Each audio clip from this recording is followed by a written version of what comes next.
முகுல் துணியெல்லாம் மடிச்சு வச்சுட்டேன், போய் துணியை எடுத்து பீரோவில் வச்சிரு போ. மயிலே துணி மடிச்சிட்டேன், போய் பீரோவில் எடுத்து வை. முகுல் போ. என்ன மாற்றி மாற்றி இப்படியே சொல்லிகிட்டே இருந்தா துணியை எப்போ யார் எடுத்து வைக்கிறது?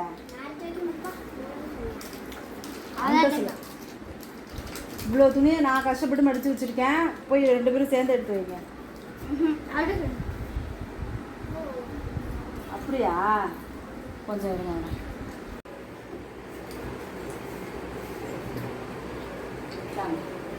உன் துணியை நீ மடித்து வச்சுக்கோ, உன் துணியை நீ பீரோவில் வச்சுக்கோ. அவங்கவுங்க துணியை போய் அவங்கவுங்க பீரோவில் வச்சுட்டு போங்க, ஏன்னா உரிச்சு எடுத்துருவாங்க. போ. நான் உங்ககிட்ட விளையாட்டா பேசுற போராடிக்கு நம்பிட்டீங்க. ஐயோ கிச்சன்ல வந்து வேலை பார்க்கவே முடியல. இதுல வேற ஒரு ஆளும் ஒரு மெனு சொல்லிட்டு போயிருக்குங்க. சிக்கன் வேணுமா, சிக்கன் 65 வேணுமா, ஃபிஷ் ஃப்ரை வேணுமா, ஃபிஷ் குழம்பு வேணுமா. ஒரு பிள்ளையை கன்வின்ஸ் பண்ணா இன்னொரு பிள்ளையை கன்வின்ஸ் பண்ண முடியல. அடம் பிடிக்குதுங்க, இதுதான் வேணும்னு. கிச்சன்ல சிக்கன் வேகோ இல்லையோ நம்ம வந்துடுவோம் போல இருக்கு, முடியல. இந்த தடவை மத்தி மீன் கொஞ்சம் சின்ன சின்னதாக தான் கிடச்சிது. மத்தி மீனை குழம்பு வச்சுட்டு, இது பாறை மீனும் ஷீலா மீனும் சரி ஃப்ரை பண்ணி கேட்டாங்களேன்னு சொல்லிவிட்டு அந்த மீனை ஃப்ரை பண்ணிடலான்னு சொல்லிவிட்டு ஃப்ரை பண்ணிட்டேன். மத்தி மீனை மாங்காய் போட்டு குழம்பும் வச்சுட்டேன். பாருங்கள் எவ்வளோ செம்மையாக வந்திருக்குன்ட்டு. இப்போ நம்ம அப்படியே சிக்கன் 65ம் சிக்கன் கிரேவியும் வைக்க போகிறேன். அடுத்தது 3 பேரும் பசங்க 3 பேருக்கும் சிக்கன் லெக் பீஸ் தான் அவங்க எப்போவுமே கேட்பாங்க. அதனால் அவங்களுக்கு லெக் பீஸ் போட்டு கொஞ்சம் நல்லா ஃப்ரை பண்ணி கொடுத்துட்றது. நல்லா ஃப்ரை பண்ணியிருந்தால் தான் அவங்க வெந்துருச்சுன்னு நம்பி சாப்பிட்றாங்க, இல்லைன்னா வேகவே இல்லை மம்மின்னு சொல்லிடுறாங்க. அதனால் அவங்களுக்கு மட்டும் 3 லெக் பீஸ் நல்லா ஃப்ரை பண்ணி கொடுத்துட்றது. நாங்கள் வந்து சிக்கன் பீஸ் எடுத்துக்கிறது. ஆஸ் யூஷுவல் எப்பவும் போல் அந்த மிளகு சீரகம் போட்டு ஒரு கிரேவி போன வீடியோவில் கூட காமிச்சிங்க. அந்த கிரேவி தான் இப்போவும் பண்ணியிருக்கேன். அந்த கிரேவி தான் என் பொண்ணு பையனுக்கெலாம் பிடிக்குது. அதனால் சிக்கன் சுக்கா மாதிரி கொஞ்சம் கிரேவியாக சிக்கன் கிரேவி பண்ணியாச்சு. வாங்க சாப்பாடு.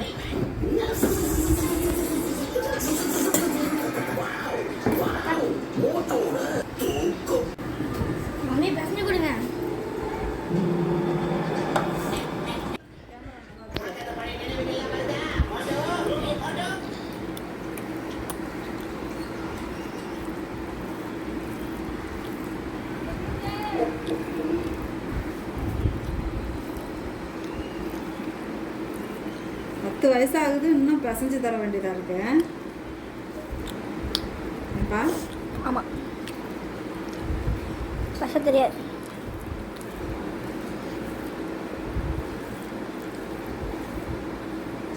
சாப்பிடு. ஏன் டேபிளில் தண்ணியெல்லாம் ஊற்றி கிடக்கு?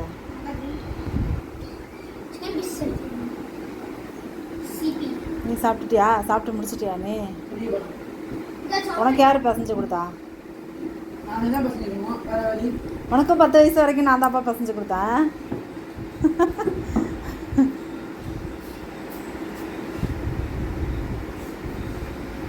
உட்காந்து சாப்பிட முகுல்.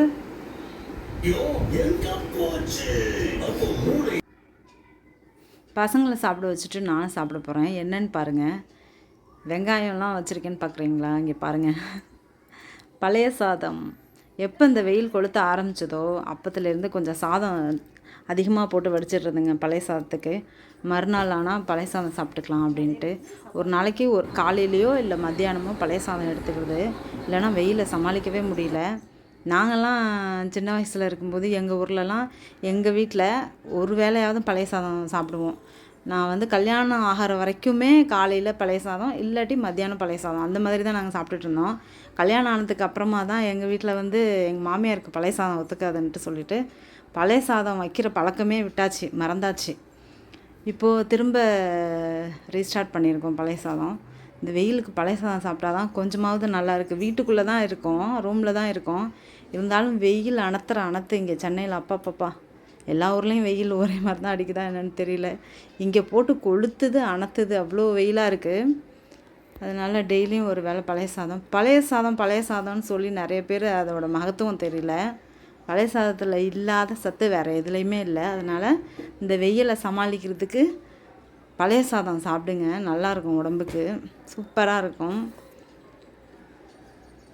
இங்கே பாருங்கள், சாப்பிட்டு முடிச்சுட்டு திரும்பவும் பசங்க விளையாட போயிட்டாங்க.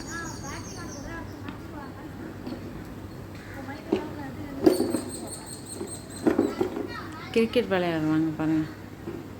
ஸ்கூல் லீவ் விட்டாச்சு, அவ்வளோதான். இனிமே இவங்களெல்லாம் ஒன்றும் சமாளிக்க முடியாது, அவங்க வச்சது தான் சட்டம். சரி வாங்க, நம்ம கொஞ்சம் இந்த டேபிளை க்ளீன் பண்ணிவிடுவோம். பாருங்கள் எப்படி இருக்குன்னு, டக்குன்னு க்ளீன் பண்ணிட்டாங்க. ஒன்றும் பெரிய வேலையெல்லாம் இல்லை இதில். அப்புறம் கிச்சன் வேலை மறுபடியும் ஸ்டார்ட் பண்ணணும். கிச்சனில் போய் பாத்திரம்லாம் விளக்கி மறுபடியும் கிச்சனெல்லாம் க்ளீன் பண்ணி எடுத்து வைக்கணும். ஓகே பாருங்கள், நாளைக்கு வருஷப்பிறப்பு. ஒன்றுமே வாங்கலை ஜாமான் சாமி கும்பிட்றதுக்கு. காலையிலேருந்து வேலை பார்த்து ஒரே டயர்டாக போச்சு. இனிமேல் இதுக்காக கிளம்பி போய் வாங்கிட்டு வரணும். எங்கள் அப்பாட்ட சொல்லி லிஸ்ட்டு போட்டு வாங்கிட்டு வர சொன்னாக்கா அவர் பூ பழம்லாம் ஃப்ரெஷ்ஷாக வாங்க மாட்டார், வாங்க தெரியாது. ஆனால் என் ஹஸ்பண்ட்கிட்ட கொடுத்தா பக்காவாக வாங்கிட்டு வந்துடுவார், எல்லாம் கரெக்டாக வாங்கிட்டு வந்துடுவார் ஃப்ரெஷ்ஷாக. திட்டுவேன்னு பயந்துக்கிட்டு தலை ஊரில் இல்லை, மீட்டிங் போயிருக்காரு. சரி வாங்க, நம்மளே போய் வாங்கிட்டு வந்துடலாம். அது குட்டியாக ஷாப்பிங் பண்ணிட்டு வந்துடலாம் வாங்க. கிளம்பியாச்சு. கூட்டமாக இருந்தால் வீடியோ எடுக்க முடியாது, கொஞ்சம் இன்றைக்கி இப்போ கூட்டமாக தான் இருக்கும். ஃப்ரீயாக இருந்தால் வீடியோ எடுக்கிறேன். அப்படி இல்லை என்னென்ன வாங்குறேன்னு சொல்லிட்டு காமிக்கிறேன். அப்படி இல்லைன்னா அடுத்த பதிவில் உங்கள் கூட ஷேர் பண்ணிக்கிறேன். எப்படியும் வீடியோ எடுப்பேன். இல்லை அப்படின்னா வீட்டுக்கு வந்து காமிக்கிறேன். ஓகே வாங்க ஷாப்பிங் போகலாம். மம்மி நானும் வரேன். நீ வரியா? எங்கே? அங்கே போகிறேன், கடைக்கு போகிறேன்டா. நானும் வரேன். நீ வரியா? சரி வா.